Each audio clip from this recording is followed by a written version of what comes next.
फिर digital amnesia एक disorder है। एमनेशिया वैसे कहते हैं मेमोरी लॉस को, बुढ़ापे में आता है एमनेशिया। डिजिटल एमनेशिया होता है कि जब आप इंटरनेट इतना यूज़ करें कि आपकी एनालिटिकल एबिलिटी फारिग हो जाए, यानी गूगल अर्थ के बगैर आप रास्ता ढूंढ ही नहीं सकते, आपको भूल जाते हैं रास्ते। ये इसको डिजिटल एमनेशिया कहते हैं कि जब तक डिजिटली कनेक्टेड हैं तब तक आप हीरो हैं, ज़बरदस्त हैं। जैसे ही इंटरनेट कट ऑफ हुआ तो टोटली आपके पास कुछ भी नहीं है। और मैं अक्सर ये बात करता हूँ कि गूगल अर्थ नहीं था हमारे ज़माने में, जब मैं यंगस्टर था हम बड़े बड़े रास्ते ढूंढते थे हमारे माइंड में मैप बने होते थे, लेकिन आप डिपेंडेंट हो चुके हैं। चलें, अच्छी भी एक वो, ऐसा नहीं है कि हम इसके ख़िलाफ़ हैं, एक आसाइश भी है, आसानी भी है, नो डाउट, लेकिन बहुत ज़्यादा टेक्नोलॉजी पे डिपेंडेंट होना ये फिर डिजिटल एमनेशिया भी कॉज कर सकता है। इंसान को इन्फॉर्मेशन लॉस्ट होती है उसके माइंड से, उसे याद ही नहीं होता अभी मैंने क्या किया है। 5 मिनट पहले की चीज़, कोई काम शुरू होता है फेसबुक पे ना, कोई पोस्ट डालनी होती है, अचानक यूट्यूब खुल जाता है, व्हाट्सएप खुल जाता है, या कोई चीज़ रिसर्च करनी होती है, अचानक फेसबुक खुल जाता है, आधे घंटे बाद याद आता है मैं करने क्या आया था। वो इन्फॉर्मेशन ही लॉस्ट हो जाती है कि पता नहीं मैं करने क्या आया था, फिर याद करने की कोशिश। और फिर OCD आपको पता है बहुत कॉमन है, बहुत कॉमन है यूथ में, ऑब्सेसिव कंपल्सिव डिसऑर्डर के ऑब्सेशन होना, कंपल्शन होना एक चीज़ की, खौफ होना, ठीक है ना, ये बहुत बहुत चीज़ें कॉमन हो चुकी हैं। ये सारी चीज़ें हमारे लिए एक चैलेंज हैं। जनरेशन Z आप हैं, आपके लिए एक चैलेंज है, आपको अपने चैलेंजेस पता होने चाहिए, ठीक है। इसलिए जब तक अनप्लग नहीं होंगे तब तक बेहतरी की तरफ नहीं आएंगे। मैं आपको कुछ कोट सुनाता हूँ जिससे आपको मेरी बात जो है ना वो वाज़ेह होगी। ये विल ड्यूरेंट का कोट है, अमेरिकन फ़िलासफ़र है एक विल ड्यूरेंट, मुझे बहुत पसंद है, मैं इनको अक्सर कोट करता हूँ। To give life a meaning one must have a purpose larger than self. अगर लाइफ को मीनिंग देना है, एग्जिस्टेंस को मीनिंग देना है, तो अपनी सेल्फ से हट के बिगर पर्पस बनाना होगा। टाइम्स मैगज़ीन का एक आर्टिकल है, द मी जनरेशन। ये जो बेबी बूमर्स होते हैं, ये मिलेनियल से पहले की जो जनरेशन, उसको बेबी बूमर कहते हैं, उसको कहते थे मी जनरेशन। और जो मिलेनियल्स हैं उनको कहते हैं मी जनरेशन, यानी नार्सिसिज्म बहुत पीक पे है। और जो जनरेशन Z है उसको ज़ॉम्बी जनरेशन कहते हैं। लेकिन अगेन बहुत ज़्यादा क्वालिटीज़ भी हैं। ज़ॉम्बी जनरेशन इसलिए कहते हैं क्योंकि जो डोपामीन का केमिकल है वो पीक पर है उनका, उनके डोप सेंटर्स की वैल्यू 100 टाइम्स 200 टाइम्स ज़्यादा है उन लोगों से जो तकरीबन 40 साल पहले पैदा हुए। यानी आपके दादा और आप में जो फ़र्क है वो इतना ज़्यादा है कि अगर उनका डोप सेंटर 2 नैनोमीटर का है, हमारे ब्रेन में 7 डोप सेंटर्स होते हैं, centre of convenience, centre of appreciation. जब भी कोई ऐसा काम होगा जो कन्वीनियंट है, उस डोप सेंटर से डोपामीन निकलेगा, आपको मज़ा आएगा।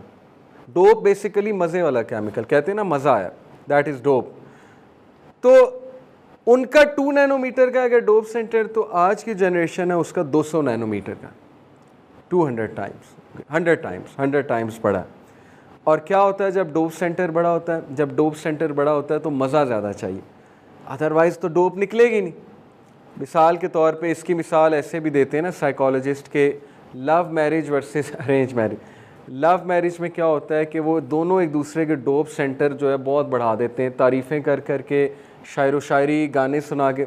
शादी के बाद जब थोड़ी सी रियलिस्टिक लाइफ आती है, रिस्पॉन्सिबिलिटीज़ आती हैं, गाने गुने बंद हो जाते हैं, तो फिर वो मज़ा नहीं आ रहा होता। वो कहते हैं मोहब्बत ख़त्म हो गई, वो मोहब्बत ख़त्म नहीं होती है, वो असल में वो वाली चीज़ नहीं आ रही है जिसके आप आदी हो चुके हैं। तो अब जब तक उसी रवैये पे वापस नहीं जाएंगे तब तक वो चीज़ नहीं आएगी। इतना जो है वो नुकसान होता है, ठीक है। इसीलिए इस्लाम ने जो लाइफस्टाइल दिया है वो आपकी बेहतरी के लिए, आपके केमिकल्स की बेहतरी के लिए, आपकी बायोकेमिस्ट्री की बेहतरी के लिए। इस्लाम ने क्या कहा, कोई पसंद है तो निकाह करो। ये क्या तरीका है कि रिलेशनशिप लगा लिया, शादी से पहले जो है शादी कर लिया, अभी शादी नहीं हुई है, रिलेशनशिप लगा लिया। और वो fear of missing out, FOMO है ना बेसिकली। मैंने जितनी यूथ से बात की वो कहते हैं नहीं, अगर हमने बात करना छोड़ दी तो ख़त्म हो जाएगा। तो वो क्या रिलेशन जो बात करने से ख़त्म हो जाए, इसका तो मतलब वो बातिल रिलेशन है, यानी ट्रस्ट ही नहीं, लॉयल्टी ज़ीरो है कि बात नहीं करेंगे तो रिलेशन ख़त्म हो जाएगा, इसका मतलब रिलेशन है ही नहीं, वो फॉल्स रिलेशन, तो उसको तो ख़त्म होना चाहिए। Anyway, to give life a meaning one must have a purpose larger than self. जब तक सेल्फ से बाहर नहीं निकलेंगे लाइफ मीनिंगफुल नहीं होगी।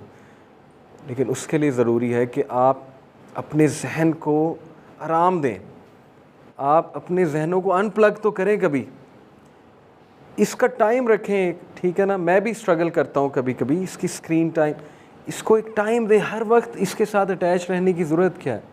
क्या हो जाएगा? कुछ भी नहीं होगा, कुछ मिस आउट नहीं आप करेंगे, बल्कि इनफैक्ट इससे अटैच रह के आप मिस आउट कर रहे हैं, इतने मोमेंट्स मिस आउट कर रहे हैं। शायद आपने लास्ट टाइम अपनी कमरे की छत पता नहीं कब देखी होगी, आसमान तो दूर की बात है, कमरे की छत पता नहीं आपने लास्ट टाइम कब देखी होगी। गौर से आपने अपने घर का गार्डन या माँ बाप की शक्ल लास्ट टाइम गौर से कब देखी, माँ बाप का हाथ पकड़ के लास्ट टाइम गौर से कब, गौर से, ये नहीं चलते फिरते, गौर से कब देखा कि मेरे अम्मी अबू बूढ़े हो रहे हैं? देखा है हमने? नहीं देखा। क्यों? इस चीज़ ने जकड़ लिया हमें। जब ये छोटी छोटी चीज़ें मिस आउट हो रही हैं तो फिर वो बिगर चीज़ें, बिगर पर्पस, वो कहाँ, फिर उसको कहाँ सेट करेंगे आप कि मैं दुनिया में करने क्या आया था? वो तो डेफिनेटली मिस आउट होगा, क्योंकि वो तो हायर लेवल थिंकिंग है, वो तो अचीव ही नहीं हो सकती जब तक एक बंदे को वो एहसास ही नहीं हो रहा है मैं करने क्या आया हूँ। तो उसने क्या कुरान और हदीस पढ़ना, उसने क्या जो है रिलीजन को रिसर्च करना जाके, उसके लिए ज़रूरत ही नहीं है। वो कहता है मुझे ज़रूरत ही नहीं इस चीज़ की, तो मैं पढ़ूँ क्यों? ठीक है ना, मेरी लाइफ ज़बरदस्त जा रही है, मैं क्यों पढ़ूँ? वजह वही डिसेप्शन है। बहुत बड़े धोखे में हम, शैतान ने मुज़य्यन कर दिया अमाल। अब हम समझते हैं कि गुजारा हो सकता है, रिलीजन की कोई ज़रूरत नहीं है, गुजारा हो सकता है।